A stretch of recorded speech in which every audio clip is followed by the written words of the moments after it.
بسم اللہ الرحمن الرحیم۔ یاسین۔ یاسین کا مطلب ہے اے انسان۔ یا کہتے ہیں کسی کو مخاطب کرنے کے لیے، آپ کہتے ہیں یا عمر، یا عائشہ، یا فاطمہ۔ تو یا کا مطلب ہے اے، اور سین کا مطلب ہے انسان، اے انسان۔ اور مخاطب کس کو کیا جا رہا ہے؟ چونکہ قرآن پاک براہ راست محمد صلی اللہ علیہ وسلم پر نازل ہوا، تو انہی کو مخاطب کیا جا رہا ہے کہ اے انسان، اے محمد، اے پیغمبر۔ تو یاسین میں ایک اور بھی قول آتا ہے، یہ حروف مقطعات میں سے ہے، جیسے الف لام میم، حا میم وغیرہ۔ تو یہ جو حروف ہیں اس طرح کے، اللہ تعالیٰ نے یہ جو حروف نازل کیے، ان کا کسی بھی بشر کو اس کا علم نہیں دیا۔ یہ اللہ اور اس کے رسول کے درمیان ایک راز ہے۔ اس کے بعد اللہ تعالیٰ نے قرآن حکیم کی قسم کھائی، فرمایا والقرآن الحکیم، قسم ہے قرآن با حکمت کی۔ اچھا، ایک بڑے مزے کی بات ہے، قرآن کہتے ہیں قرآن ہے قرأ سے، اور قرأ کا مطلب ہوتا ہے پڑھنا، اور کتاب ہے کتب سے، کتاب کا مطلب ہے کہ جو لکھی ہوئی چیز ہوتی ہے، اور قرآن وہ جو پڑھی جانے والی چیز ہوتی ہے۔ قرآن کو قرآن اس لیے کہتے ہیں کیونکہ یہ بار بار پڑھا جاتا ہے، بار بار پڑھا گیا۔ تو اور قرآن پاک میں جہاں پر بھی قرآن کے ساتھ اسم اشارہ آیا ہے، وہ آیا ہے ھذا القرآن، یہ قرآن۔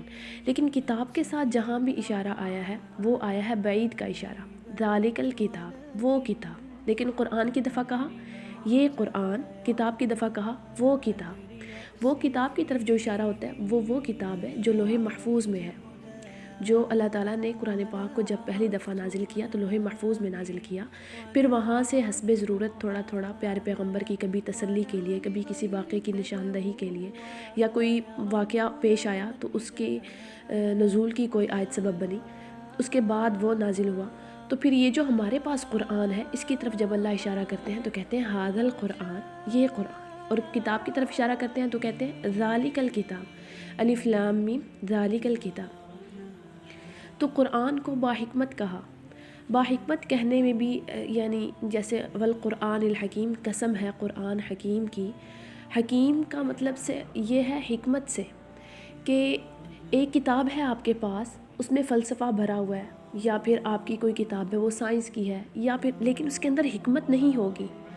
تو قرآن وہ کتاب ہے جو حکمت سے بھرپور ہے۔ آپ لوگ کبھی قرآن پاک کو غور کر کے پڑھیں، کبھی دھیان سے پڑھیں، تو قرآن کے ایک ایک لفظ کی، ایک ایک حرف کی آپ کو حکمت نظر آئے گی۔ اس کے بعد اللہ تعالیٰ نے فرمایا انک لمن المرسلین۔ یاد رہے، قرآن پاک میں جتنی دفعہ بھی اللہ نے قسم اٹھائی، اس کے بعد 3 اصول کا ذکر کیا۔ یا تو، اور اصول کون ہے؟ اصول ثلاثہ، جو بنیادی اصول ہے اور قرآن پاک کا مجموعہ ہے یہ، یعنی قرآن پاک کا جو تیسرا حصہ ہے وہ مشتمل ہے عقائد پہ، یعنی حشر کا اس بات، اور اللہ کی وحدانیت کا اس بات، اور پیارے پیغمبر کی رسالت کا اس بات۔ تو اللہ جب بھی قسم اٹھائیں گے، ان تینوں اصول میں سے کسی ایک اصول کا ذکر کریں گے۔ مثلا قسم اٹھاتے ہیں تو فرماتے ہیں کہ اللہ واحد ہے، اور قسم اٹھاتے ہیں تو کہتے ہیں کہ حشر قائم ہوگا، اور قسم اٹھاتے ہیں تو کہتے ہیں پیارے پیغمبر مرسلین میں سے ہیں، اے پیغمبر آپ مرسلین میں سے ہیں۔ اللہ تعالیٰ نے فرمایا قسم ہے قرآن باحکمت کی، انک لمن المرسلین، بے شک آپ مرسلین میں سے ہیں۔ مرسل اس کو کہتے ہیں، جو مرسل وہ ہوتا ہے جو سین کے نیچے زیر والا، وہ ہوتا ہے جو بھیجنے والا ہوتا ہے۔ مرسل کون ہوا؟ اللہ کی ذات ہوئی۔ اور مرسل کون ہوا؟ یعنی سین پر زبر والا، جس کو بھیجا گیا ہو۔